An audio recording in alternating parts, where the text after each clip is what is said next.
Well, we're joined today by Rachel Browne. Rachel is coming back for a second talk with us. She is an award-winning investigative journalist and documentary producer who has written for Vice, Texas Monthly, Maclean's, Politico, and The Walrus, where she is a contributing writer. I first became aware of Rachel's work back in February of 2023 with her article, The Meeting House Inside a Megachurch Scandal, which was published in The Walrus. Since then, Rachel has published additional stories on the Meeting House. We had her on last year, 2023, to discuss some of these issues, and a fair amount has happened since then. So we want to get an update. So Rachel, thanks for coming back. Thanks, Randall. All right, so not everybody has probably viewed our first discussion, and even if they have, maybe they need a refresher. So could you give us a big picture? What is the Meeting House? Who's Bruxy Cavey, and why are we talking about them? The Meeting House was one of Canada's most prominent evangelical megachurches. It really was a success story for modern Christianity at a time when countless Canadians were leaving Christian churches in droves.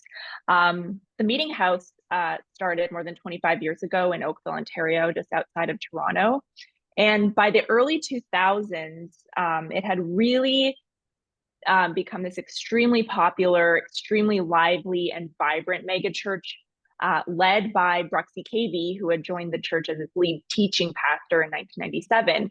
And the church grew to more than 5,000 members, which is astonishing for Canada, where our religious footprint is a lot smaller than the United States. And they gathered at the headquarters in Oakville, which went from a movie theater to a 37,000 square foot warehouse.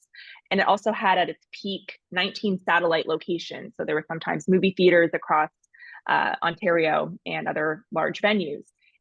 It also had 200 home churches where people would gather in small groups in private homes to discuss the Sunday service and discuss Bruxy's message. So it was this really vibrant and growing church community. It marketed itself as the church for people who aren't into church. So it really appealed to a lot of people, especially younger people who may have felt disillusioned or burnt out by Christianity, and they were kind of caught in, oh, what should I do? I used to be a member of a church as a kid, but what do I do now? So Bruxy was really appealing in his messaging that was in plain language and resonated with a lot of people. It was quite irreverent, and people were drawn to that.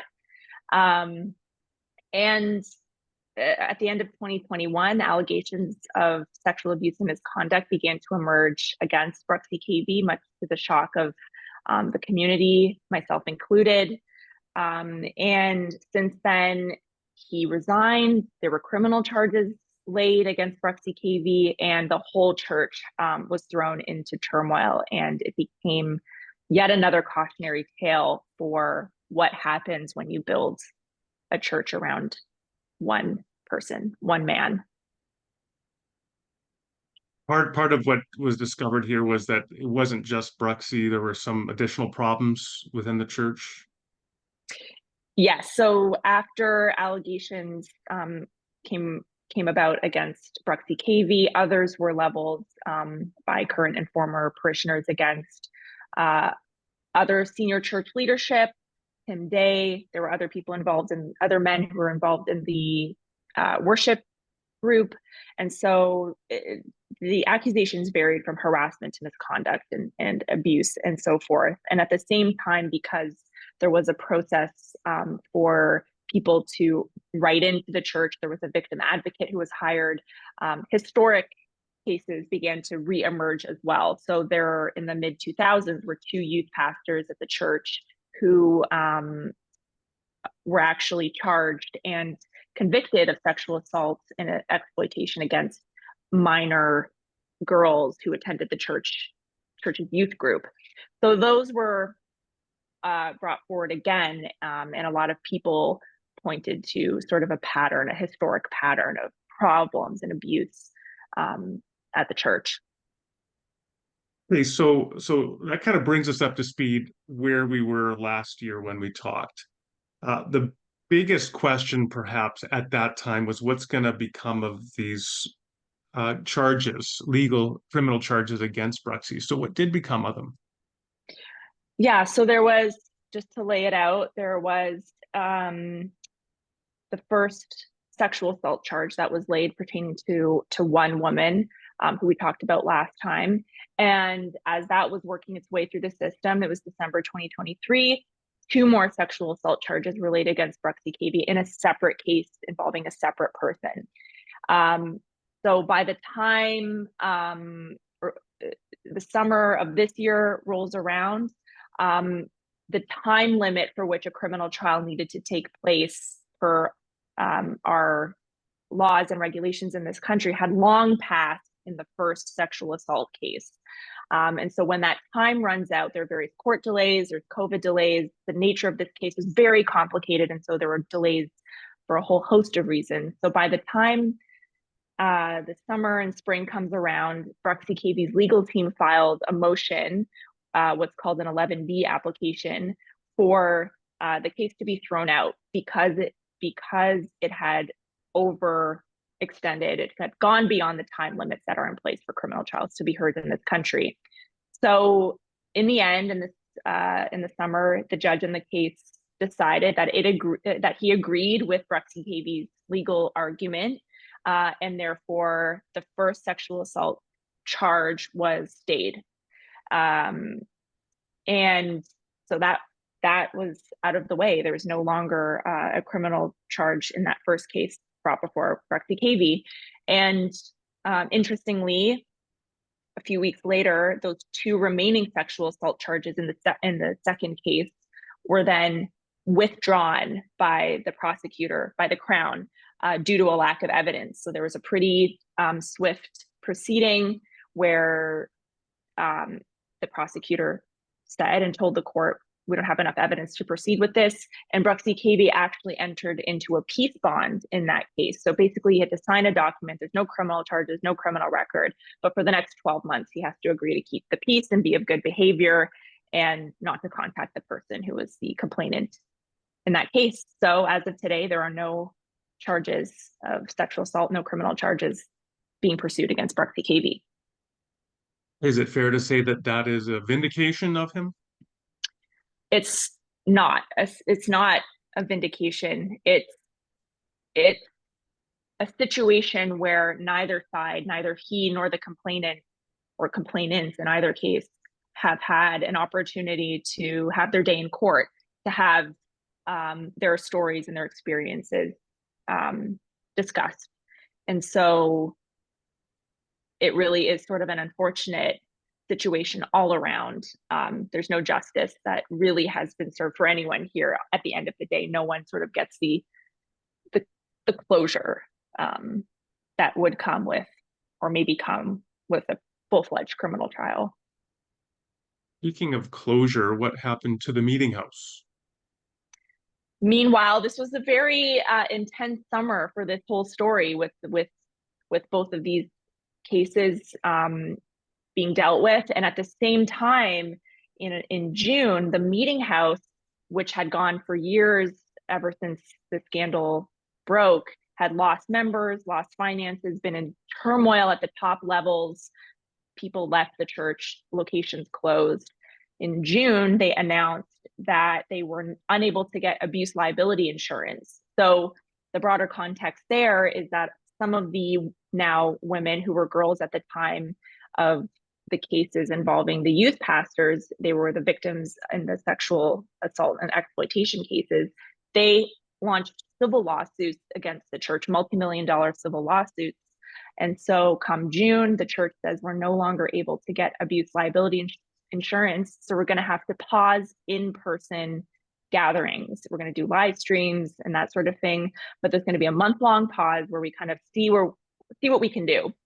Then as summer goes on, there's really no updates. I'm trying to get updates from the church. What's going on? Do you have insurance or not? And then by the end of August, before the fall, the church announced that it was no longer the meeting house.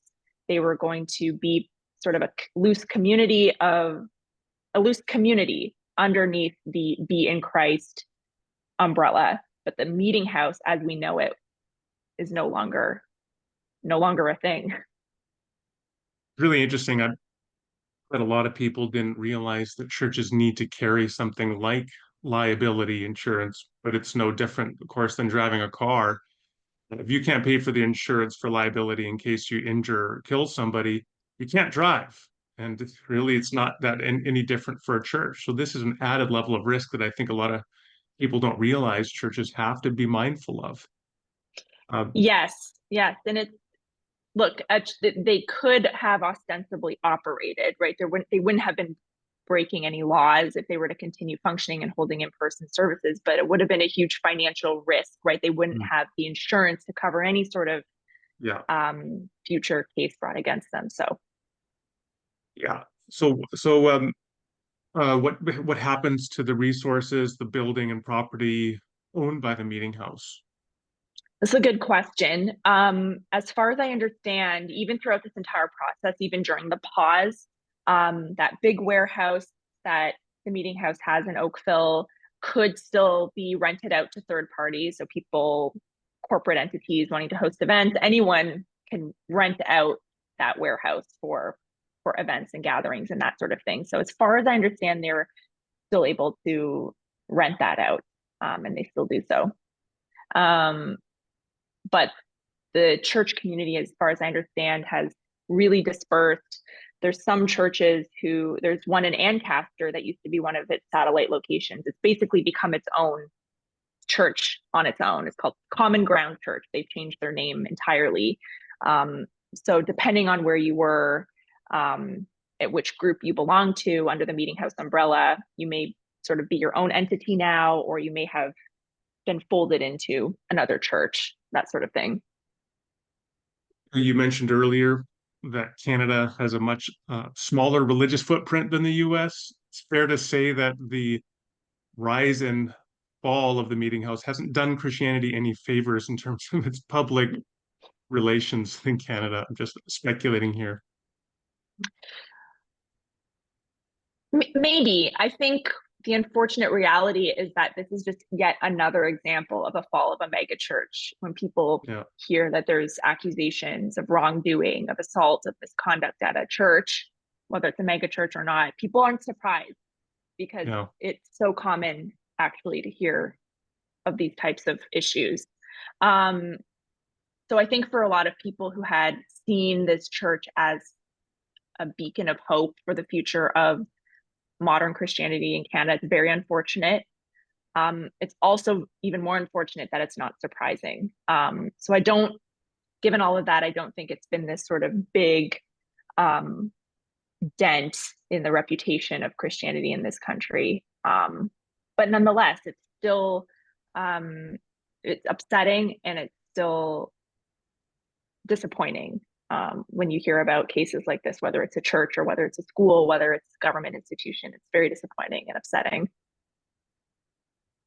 Even like the way you put it, like the impact wasn't that big because people are already so expecting of these kinds of stories. I mean, it's kind of like if you watch a horror movie, then at one point everybody they're like, "Hey, why don't we split up? That's a good plan," and that way the killer can pick them off. And you're like, "Oh, that's such a familiar horror trope." And when you watch films, films have these familiar tropes, and this is like a familiar trope where you have a church explodes around one charismatic personality, that person has a dramatic fall, and the whole thing implodes.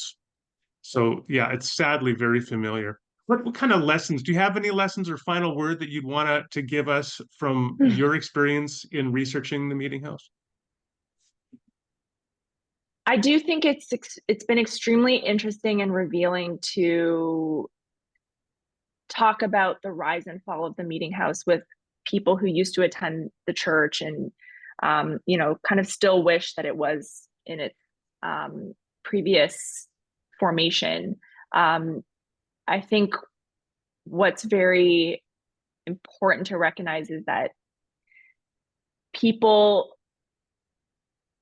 this was an important part of people's lives. This really formed a lot of people's identities. So what happens to people's identities when this is shattered? From the victims, from church members, from the church body, what happens to those people? Where do they go? Where can they turn? now? So that's sort of a remaining question that I have. And then, of course, as you've alluded to, the lessons that can be gleaned from placing all your faith and everything into one person. Time and time again, we see that that's just not a good idea. Yeah. Wise words on which to end. Rachel, thank you so much for the work you do and for coming to speak with us today. Thanks, Randall. Really appreciate it.